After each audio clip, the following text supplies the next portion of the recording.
putting an end to identity politics. This is the Kevin Jackson Radio Show.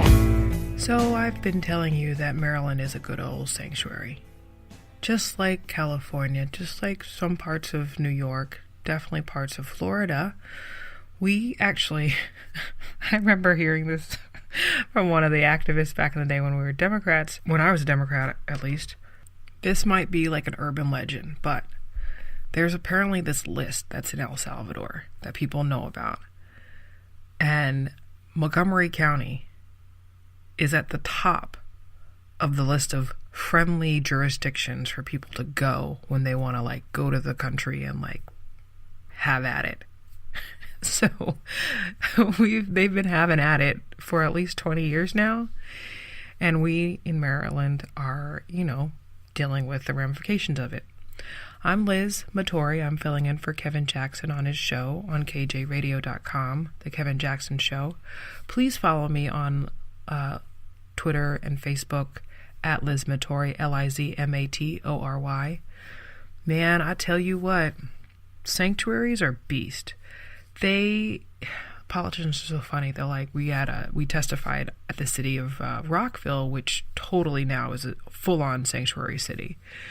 And the legislators over there, the city councilmen were like, well, nothing in this legislation says that we're a sanctuary. And we're like, it's not going to be written out that these people are in a sanctuary jurisdiction. It is based on what they call, de facto. Like, it's not by law, but it's by fact that your jurisdiction is functioning as a sanctuary. What does that mean?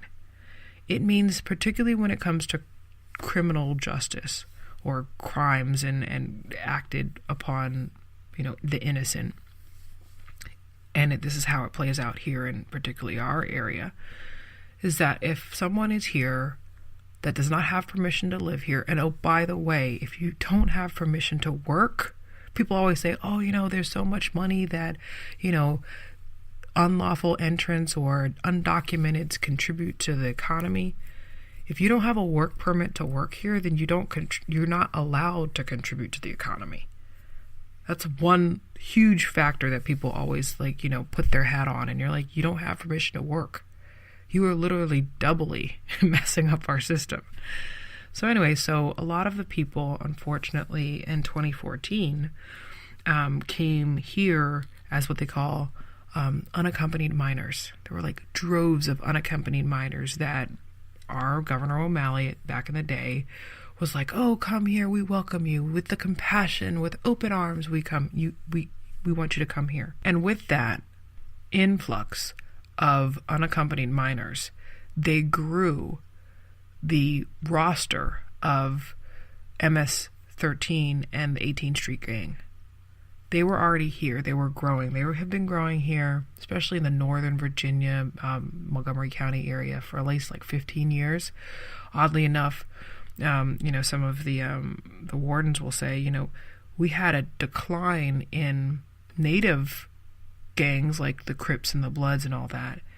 They actually had a truce. But from that truce, the gang activity that increased was from the Salvadorian community.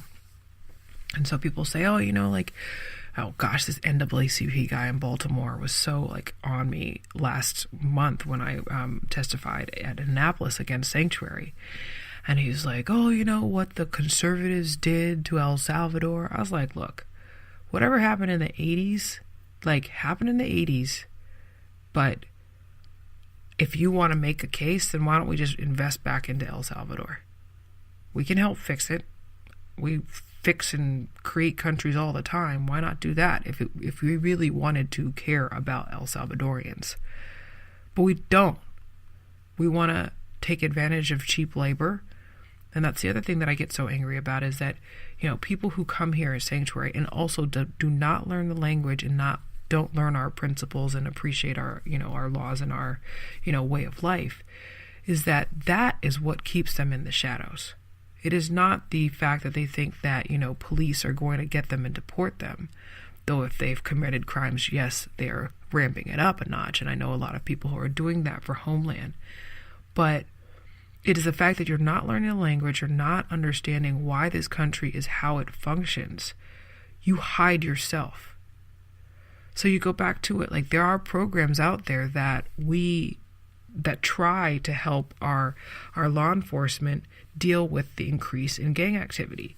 You know, when you have people who are like literally carving hearts out of other teenagers, and as if it's a rite of passage, and raping girls, and a huge human trafficking issue here through the Port of Baltimore. It's horrible.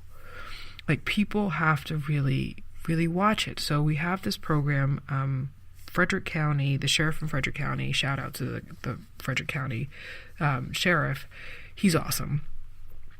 For the last 10 years, they've used the program. It's called the 287G program. It is a memorandum of understanding between ICE and the jail, the county jail for this purpose, to make sure that they can coordinate when an illegal person who has committed a crime come through their doors.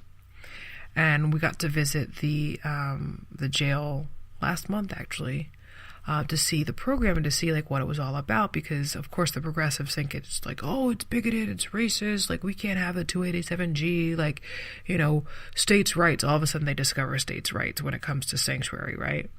Even our freaking attorney general is just like pushing for that. Oh, it's the states' rights, we can do whatever we want. Dude, as lawyers, you should know federal law trumps state and local law. The federal government, Congress specifically, not the president, gets to identify the laws governing immigration. And they, you know, place agencies to be responsible for the, you know, the watching over of our communities to make sure that people who not only want to do harm to us, but have done harm, not only to us, but to their own brethren, you know, get deported. Again, legal immigrants. Everybody knows when you come here, you don't have to commit a crime in order to be deported. You can just mess up. It's not like you can jaywalk and get deported. But there does not have to be that precedent. There does not have to be a criminal reason for you to get deported. You are here with permission or not. And anything, whether it's a work permit or green card or what have you, if our government somewhere determines that you are a risk or that you broke a particular law, you get deported. That's just how our system works. So in a place like, again, why we consider them sanctuaries is that the local and state and counties have protected these people, and they allow for them to stay in our country even when they break the laws. And so what this 287G program allows is like, okay, once everybody answers the same questions, like where do you live? Are you married? Do you have children or what have you? And one of the questions is, what is your status? That's it, folks. That is the tool that some jurisdictions are able to use. But the problem that jurisdictions face is that when they don't have these programs in place where, you know, 287G, they have an agreement with ICE and then they'll flag it and they'll hold, they have a different holding cell, ICE comes down, picks up the person, and they can be deported based on just, you know, raping a woman, you know, the usual. But in a place like Montgomery, this is what they do. They actually release the person before ICE gets there. They have a detainer, what they say is detainer. You have to keep that person in that facility before ICE can go and get them or grab them. But sanctuaries will allow the folks out.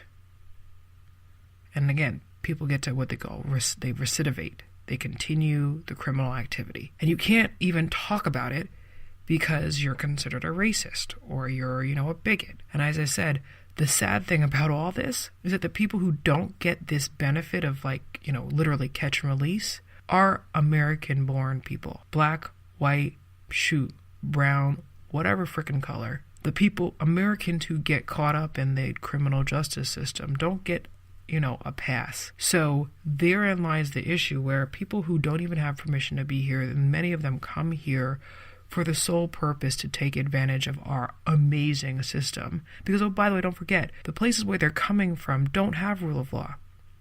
So just like anything, when you have this like very savvy way of maneuvering with no restraints, you literally run circles around this country. When they're saying, oh, you need a license for that, you're like, I don't need a license for that, bye. You know, you just continue on your merry way. But here we are being like, oh my gosh, we need to have a filing fee and filing deadline for this, that, and the other. But no, when you're coming from a lawless society, you come to a law country, you're like, whatever. He won't stop until he's the top-rated radio talk show host in America. What kind of weird competitive freak are you? This is the Kevin Jackson Radio Show.